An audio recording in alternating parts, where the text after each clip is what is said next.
Well. If it isn't the person who made an absolute killing on the fact that Tesla fanboys exist.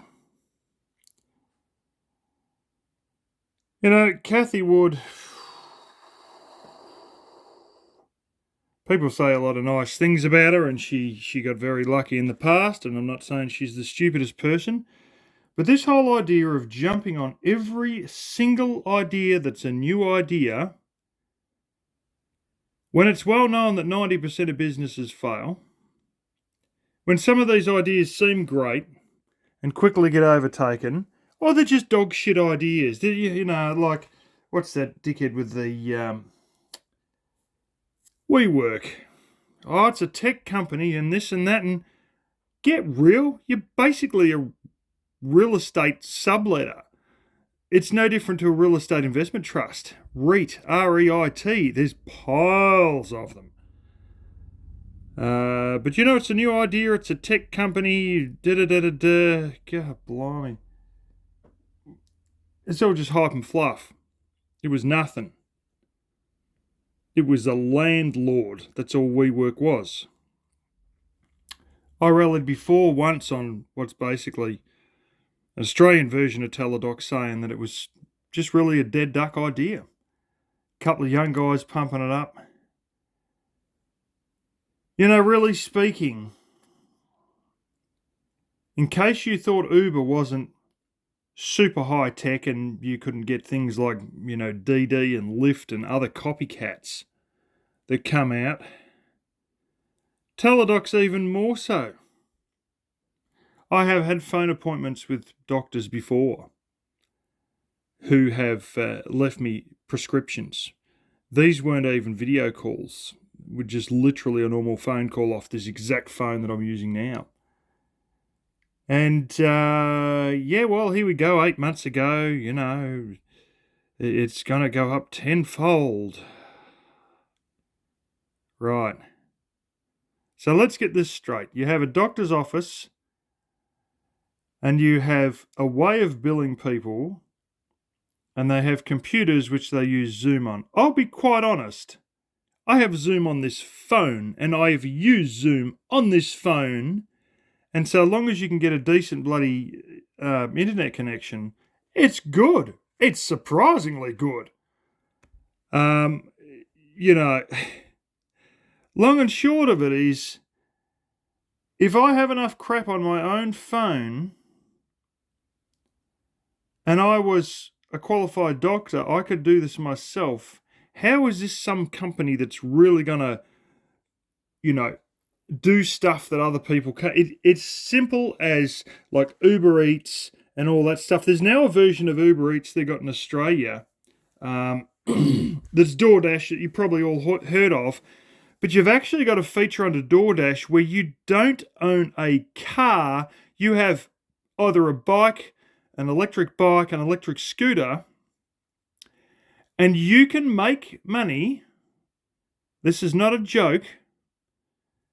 With a phone and without even getting a car, just by having a bloody push bike that you bought from some joint that was, oh hell, I know a place that's actually government ran place that it's where I got that really good overlocker sewing machine from. Anything that goes in the rubbish, they pluck it out. You can literally get bikes from there. You can go down to the local Kmart and get one for $130. You know, that was like literally half a day's pay when I was supervisor, you know. This is nothing. This is peanuts. You know, every 2 weeks they give you a welfare payment here. The money that comes through from that would be enough to buy you about 6 bikes in one hit.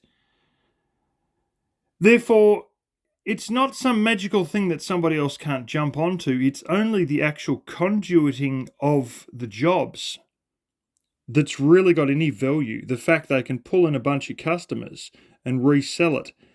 Their customer base and ability to draw a customer base is the only value. So do you think that means that they're going to actually go tenfold?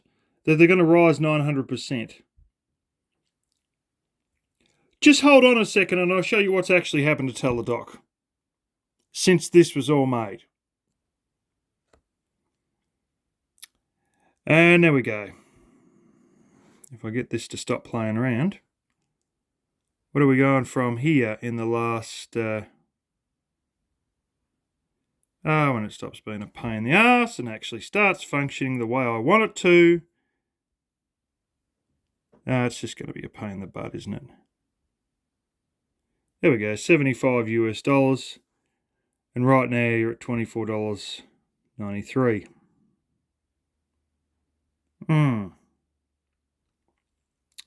Yeah. 8 months ago she made that thing, and just look at it. We've dropped 67%.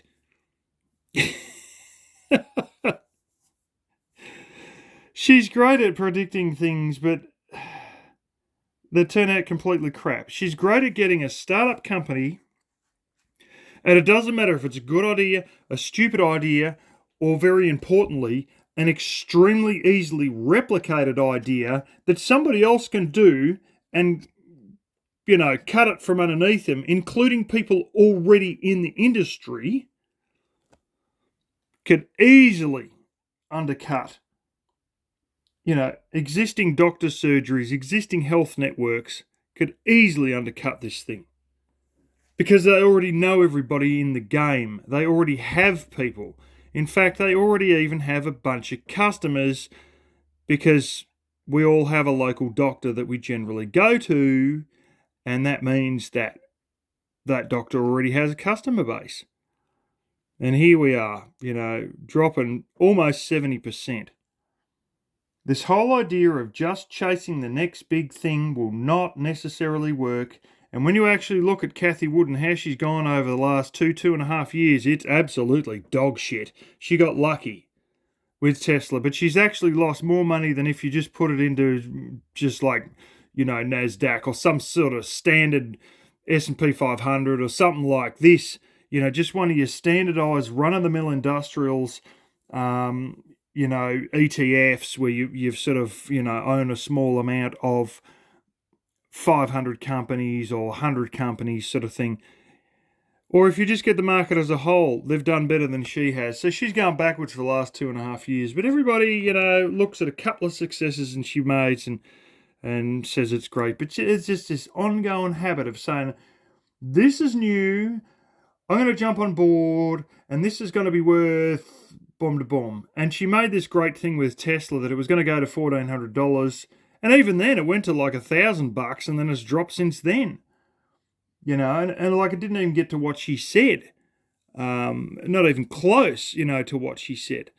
But anyway, that's just my little waffle on some of these things that people just sort of dive in without bloody assessing what they're doing, and it's just stupid.